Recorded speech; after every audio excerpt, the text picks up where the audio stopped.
On November 4th, 2017, 16-year-old Clayton Hemingway Jr., known as CJ, was walking home in Brooklyn, New York. He had just finished playing basketball, something he loved and was deeply passionate about. As he neared his apartment building that evening, two young males approached him. One of them pulled out a firearm and aimed it directly at CJ. Without hesitation, he fired. The bullet took everything from CJ, his future, his family, his dreams. Emergency services responded quickly and transported him to a nearby hospital. Despite their efforts, CJ was pronounced dead shortly after arrival.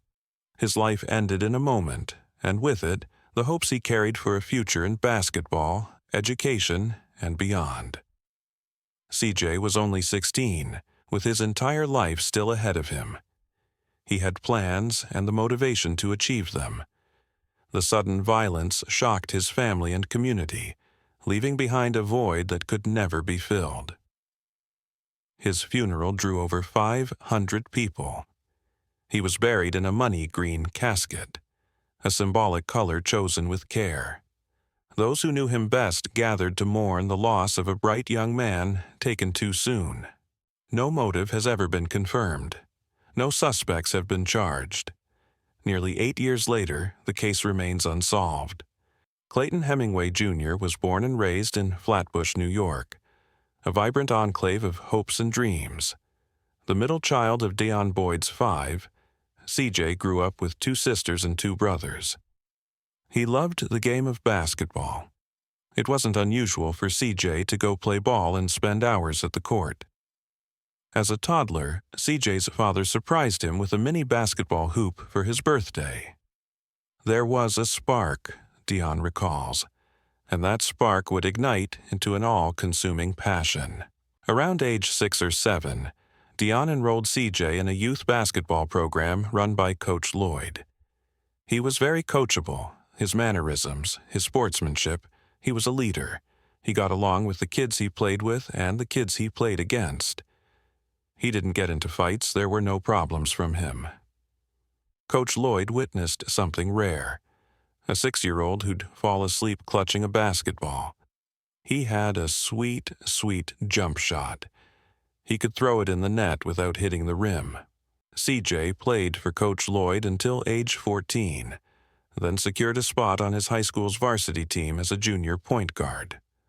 All eyes were on Clay. College recruiters began to circle. I went to nearly every game. I'd yell, "They on you. You better shoot it." And CJ knew that meant other players were on his tail and he needed to score. His mother laughs, recalling the roar of the crowd, friends, family, classmates, all rallying behind her son. So off the court, CJ excelled academically. He never failed a class, knowing grades were a requirement to play.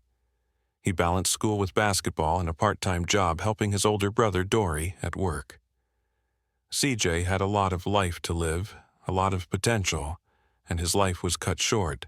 My young son, he resembles CJ a little, and it's nerve-wracking, traumatizing to think about.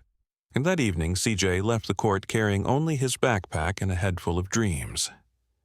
He never saw the gun. Investigators recovered surveillance footage of 2 suspects fleeing the scene. Yet, despite repeated appeals, no one has come forward with actionable information.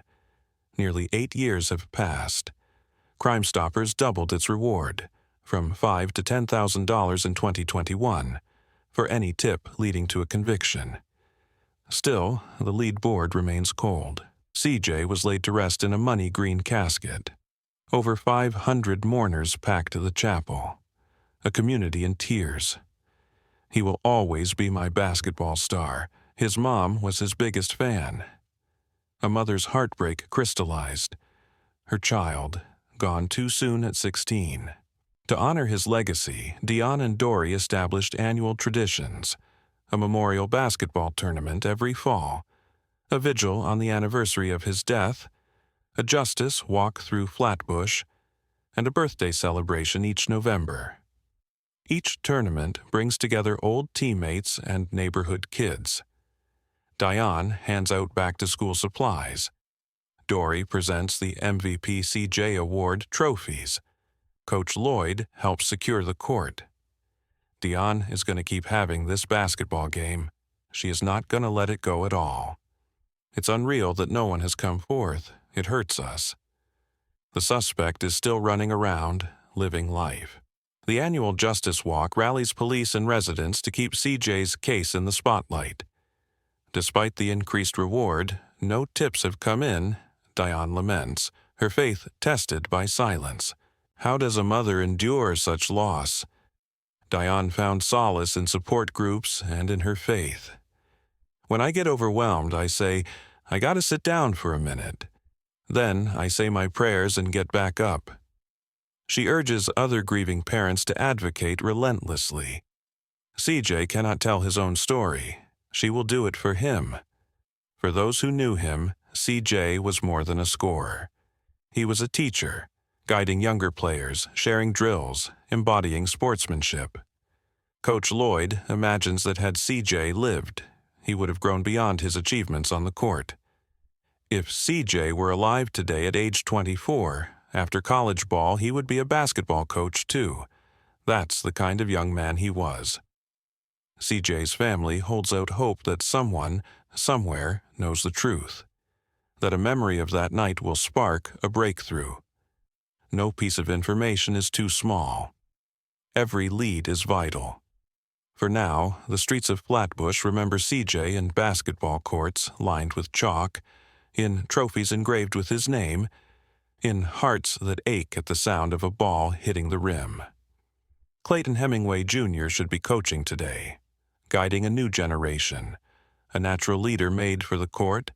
Instead, his legacy endures in every free throw, every memorial tournament, every prayer whispered on a vigil night. His mother's final words echo through Brooklyn streets. I will always be a fan of my son, Clayton Hemingway. Until justice is served, CJ's shot remains unfinished, his story entrusted to those who refuse to forget. We all share responsibility for our neighborhood's safety. A second glance at the basketball hoop, a quick check-in text at 9 p.m., a simple doorstep knock. These small acts can save a life. I have to tell his story, because he is not here to tell it. Please watch out for each other. Keep our kids safe, so no other mother has to stand here like me. Be the one who notices. Be the one who acts. Because every life matters.